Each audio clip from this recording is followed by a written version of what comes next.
Hello everybody, I'm Rene Ramos, director of the Lynn and Louis Wolfson II Florida Moving Image Archives, and this is Rewind, the show that looks back on Florida's past with historic film and video. It's time for another trip back into the past, so sit back, relax, and enjoy another episode of Rewind.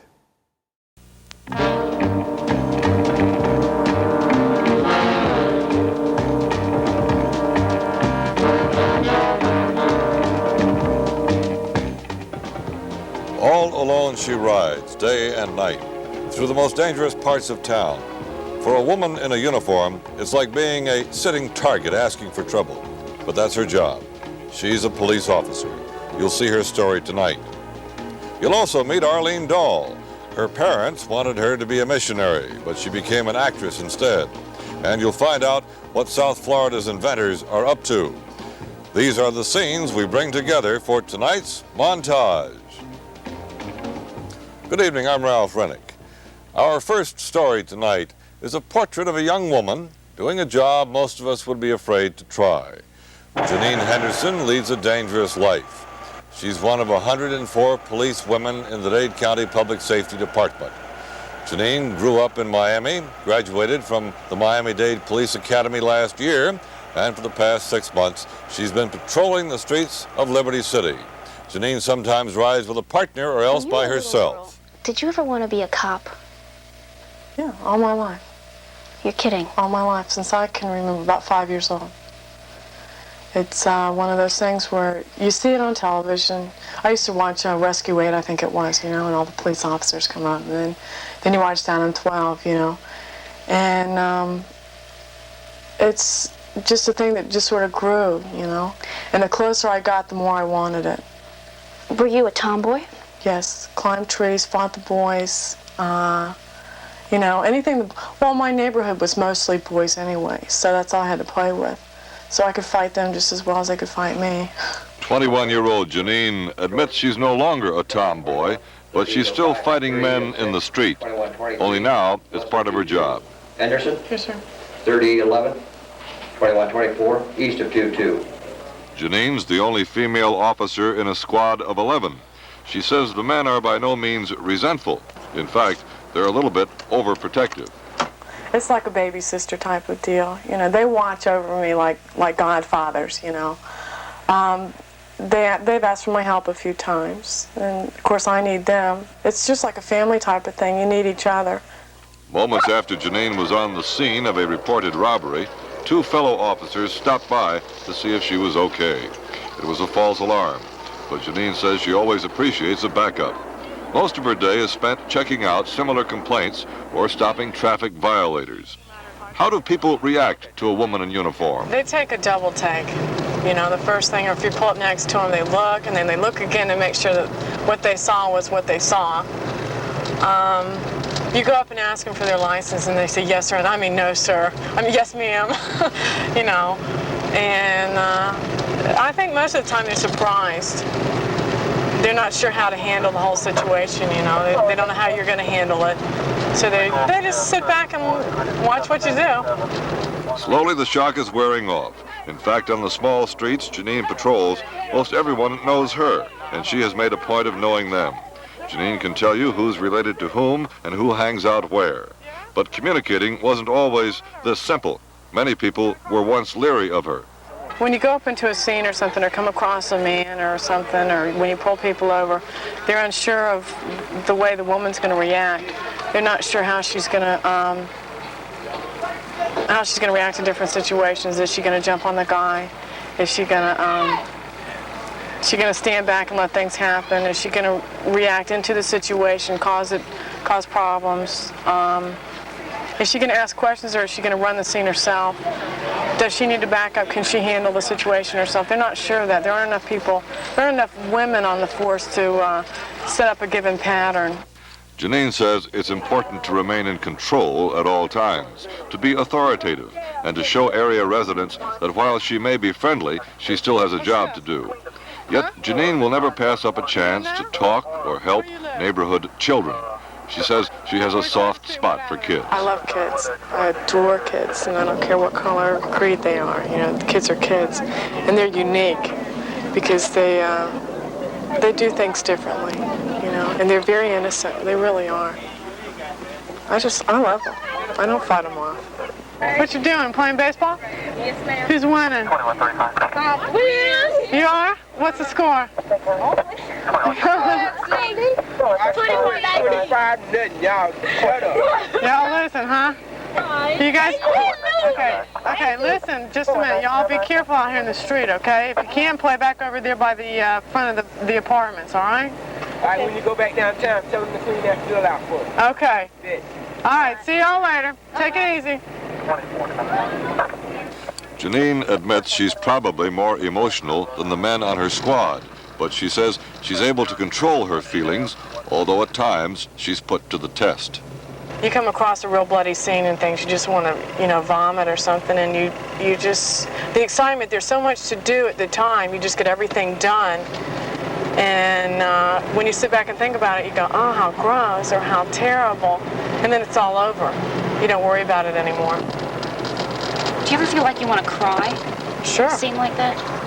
But you can't. You're the backbone right there. You're the one that's holding the whole fort together. You're the one that's keeping the scene together. You're the one that's showing the people what to do, calming down the people, the victim, the witnesses, getting all the information, all the story, and putting it all together. You don't have time to stop and cry. Time becomes even more precious after sunset. That's when Janine is the busiest. Tonight, she drives up and down dimly lit streets on the lookout for 4 teenagers who reportedly jumped a man. Okay, where's your aunt live? We just came from, what that was, 61st. 61st Street? Uh-huh. Okay. Just look, if you see any guys running around, let us know, okay? 4 of them together. They're about your size. All right? Okay. Shoot.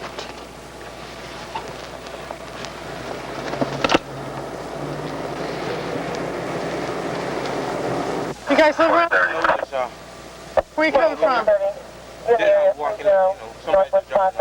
Okay, you live up, where do y'all live? Okay, you coming from up here? Okay. Just checking, thanks a lot.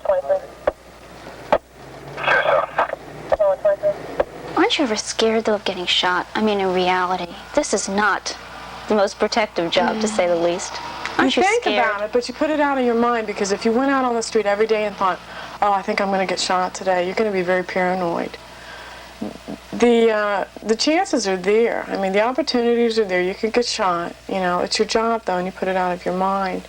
Most of the people out on the street are twice my size anyway. And I think the biggest thing you have to do is keep your head together. You can talk your way out of a lot of things. You just don't start things that you can't finish. You have backups and everything. The guys are always right there. But if you don't have to start something where you're going to get yourself hurt, there's no reason to start it. It's actually getting out of the car, scouting a scene, that scares Janine the most. She recalls the time when she was staking out a home, hoping to catch robbers, but found someone closely watching her. It was a rather large stick. It looked like it was lead pipe, but we were in a domestic situation. And I'd come around a corner, and a man I guess he was about 6'5", weighed about 200 pounds. And he came out of nowhere with this big stick, and I went, oh, here we go, And the first thing all I could think of was to tell him, put it down. You don't yell at him, you just very nicely say, put it down, and you continue with force in your voice, and you just put it down. Finally he looked at me, I guess he realized I was serious, and he goes, okay, and he put it down. And my heart, is pounding about 110 miles an hour, Mr. Selvage, here's your license back. Thank you I suggest you slow down in the area, okay? You could have killed somebody. Is there any way I can help you with the directions or anything? Well, I know where I am. I'm just trying to get out of here so that I can get back where I'm supposed to be going. I originally tried to get on 95 off Okeechobee, and I made a wrong turn, and that's why I ended up in here. Okay.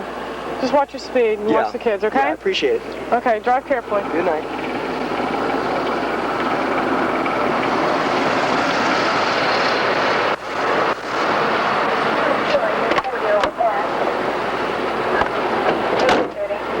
Pulling people over for speeding or driving without an inspection sticker is more Janine's routine. In 5 months on the street, she has never fired her gun. Still, she says, people imagine her as a super policewoman, tough and gutsy, on and off the job. Janine has a hard time convincing men she's really a passive person. I like slightly sensitive men that can baby me to an extent, but I want somebody stronger than I am. Somebody that can say, hey, look, this is the way we're going to do it. This is the way it's got to be. You know, because I tell people day after day, this is the way it's going to be done. You're going to do it my way. I want to go home to somebody that can say, hey, look, I'll run the family. I'll show you how it's done, you know. Because when I come home, it's a different life. I don't bring it home. You're not the same Janine Henderson as you are out on the street. No, not at all. Aside from the men who are hesitant to date a female officer and the constant paperwork she must endure, Janine is excited about her career in law enforcement. And I want to accomplish something so my kids will be very proud of me. You know, that they can say, hey, look, my mom was a cop, you know, or my mom is a cop. Or, it fascinates kids today, you know, that, hey, she can shoot as well as a man can, you know. She can shoot that shotgun. Or she can take a man 6'4" and you know, take care of him. Kids really look up to that, and I want to do something that my kids will be able to look up to.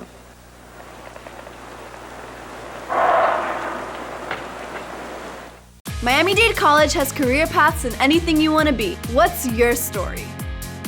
Be global. Be cutting edge. Be inventive. Be investigative. Be a hero. What do you want to be? Be the best. Be you. Be MDC. For his third montage report on South Florida inventors, Maury Oliger found 3 new products for your leisure time. Ralph, our first new invention tonight will be handy for travelers trying to save space. It's a self-lathering razor by inventor Saul Hackmeyer. There's one side has the blade, the other side has a slot where the soap comes out.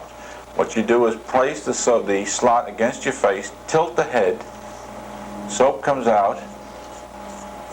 You lather your face just like you do with a brush or with your hand. If you need more soap, you just press.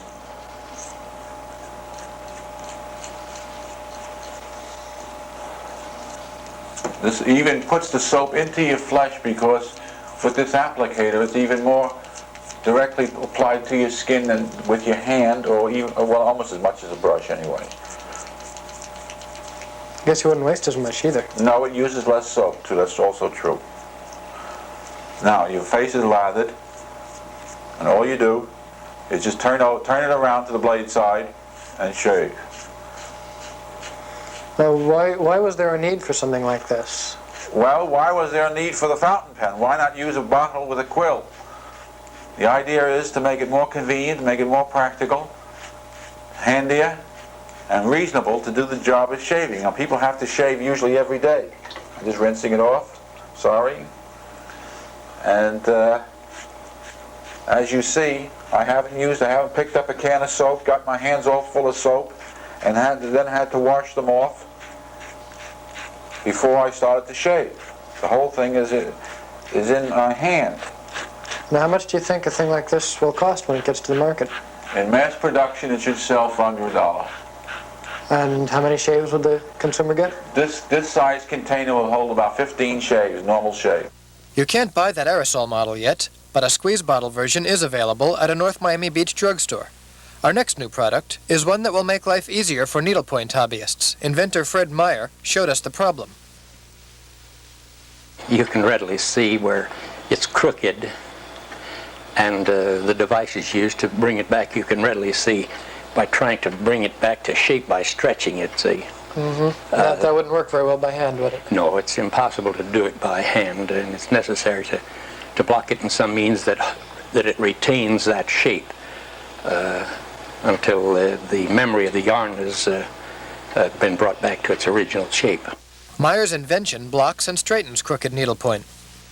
Applying the canvas to this row of pins that's on the device, which you can see the process as I progress, applying the canvas to a thread row previously marked on the canvas. So you have a line here that you're following. I have a a line on the canvas that gives me the guide for inserting the pins on that line. Now then I'll put tension by moving this out to the dimension that, now you notice this is out to 13 inches, and now then I'll move this, remember, out to that same dimension, 13 inches. And I'll test the canvas to see if the canvas is just slightly taut. And I've got to bring this up to 1/8 of an inch more to bring it perfectly square. There you have it. Now if you observe, this line is perfectly square, this line is square, and this line here of the canvas row is square, and this row here is, it slipped off one of the pins there. Finally, he just sprays water.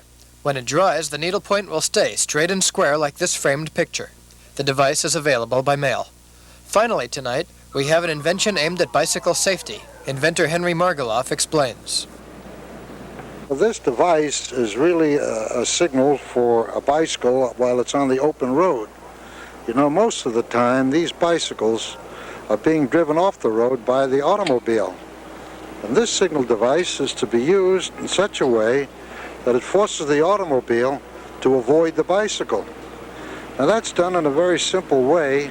All we do is mount the handle. We have a handle in front of the seat, and when we turn the handle, we're able to wave and to attract the automobile so that he knows something is going to happen. And once he knows something's going to happen, he begins to watch it. And when you point the signal in the direction in which you want to turn, why automatically he knows you're going to be making a left turn or a right turn. The idea of using a signal is old, but in most cases they've used batteries, and they're very small lights and you can't see them. This particular signal flag can be seen for 300 feet. Another thing, it's not dangerous because when you're mounting the bicycle, the flag will fold so you can't hurt yourself. And if the passenger falls with the bicycle, again he would fall and he couldn't hurt himself. It wouldn't make any difference which way he falls because the flag is completely flexible and the arrow will come right back into its normal position. So it is something operated from the front of the bicycle, and the operator can tell exactly where it goes because the handle has indicators on it which tells him which way the flag is located. Margoloff's safety arrow is not available in stores yet, but he promises it will be soon. And now we have Joe Abril and his interview guest, a well-known lady who's breaking into a new field. I think more than most, the name Arlene Dahl is synonymous with beauty, and the fact that it is her real name, I think, is even more significant in the world of show business. So let's welcome Arlene Dahl to Montage. Thank you, Joe. That is your real name? Your Absolutely. Father had a Ford agency under the same name in Yes, in Minneapolis, right. Minnesota, where all the Norwegians and the Swedes come from, you know. Is that a fair representation of Minnesota, that it is major input of Scandinavian? Oh, yes. Oh, absolutely. Sometimes I think Norway, it's a stereotype that... Mm-hmm. As a matter of fact, I had a I had a Norwegian accent until I was 11. Really? And went to the University of Minnesota to get rid of it. Why? Your family spoke Norwegian? My grandparents lived with us, and they spoke Norwegian all the time. And, of course, I picked it up growing up. And so I talked a little up and down like that. How did you lose it? Just I went to the University of Minnesota. My parents sent me there when I was still going to school during my vacations. Mm-hmm. And I studied speech with Dr. C. Lowell Lees, took part in some of the programs and plays during the summer months. That's how I lost my Norwegian accent and gained an English one. But was it kind of programmed for you that you'd go into show business? Or No, acting? not at all. Not at all. I was supposed to become a missionary. Had I been a boy, which my father expected I would be, I don't know why, but he did, I probably would have been a Lutheran minister. Really? But because I was a girl, they decided that I would become a Norwegian missionary with the Lutheran Church. And I taught Sunday school after I was confirmed. I taught Sunday school at 14. And I went into another spreading of good news, the gospel of beauty, instead of... Well, now, what happened to the missionary idea? Well, I was raised to believe that that's what I would do. However, I always wanted to be on stage. I always wanted to be a musical comedy actress on Broadway. And I got my first taste of applause when I was 5 at one of the dog picnics. I was put on top of the picnic table. Family picnic. Yes, yes. 5,000 members, though. Really? Mm-hmm. We have a large clan. And that applause was very heady stuff, and still never gotten over it. Okay, well, now take me from the picnic table to Hollywood. Well, that came about from Minneapolis. I went to Chicago, then to New York, and the stage, and I was discovered by Jack Warner off-Broadway. When you say discovered, what do you mean, literally? He was at the opening night, or the second night, I would say, of a play called Questionable Ladies. And he was in the audience, and I had the juvenile lead, and it was a very dramatic role. And he came backstage. I was handed a card that said Jack Warner, Warner Brothers, and I thought somebody was pulling my leg. And I let him in, and he was with a man called Sarli Baiano, who was the casting director of Warner Brothers, and they asked me if I would be interested in coming to Hollywood to make a test for Warner Brothers.